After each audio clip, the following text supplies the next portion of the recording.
গল্পের নাম তৃতীয় তলার ঘর। রাত তখন প্রায় 2টো।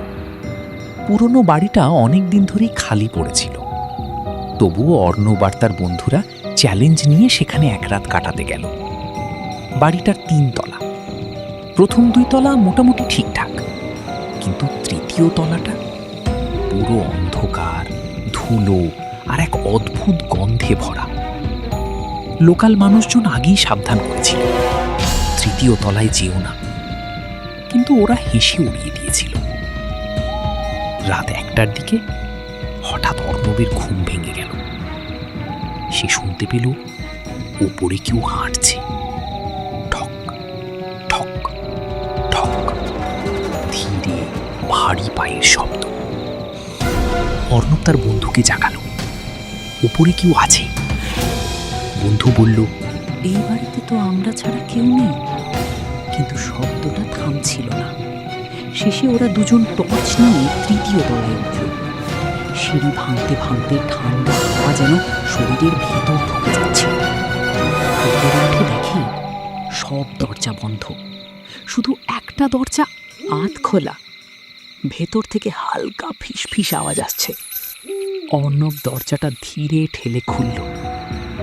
ঘরের ভেতর কেউ নেই, কিন্তু দেয়ালের দিকে মুখ করে একটা পুরনো কাঠের চেয়ার রাখা, আর চেয়ারটা নিজে নিজে দুলছে। হঠাৎ দরজাটা জোরে বন্ধ হয়ে গেল। টর্চ নিভে গেল। পুরো অন্ধকার। ফিসফিস শব্দটা এবার স্পষ্ট। তোমরা কেন এসেছো?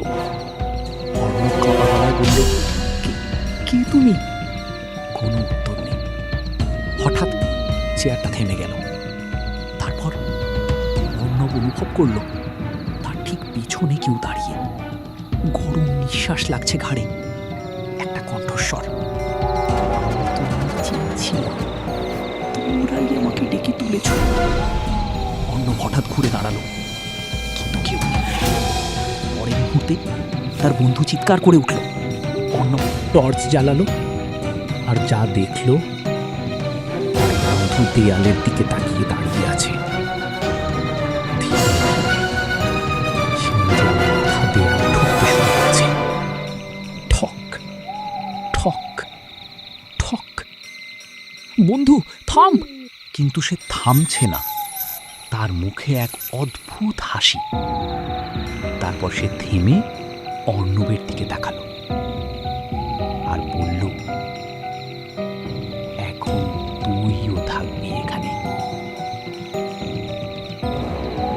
পরদিন সকালে লোকজন বাড়িতে ঢুকে শুধু অর্ণবকে খুঁজে পেল।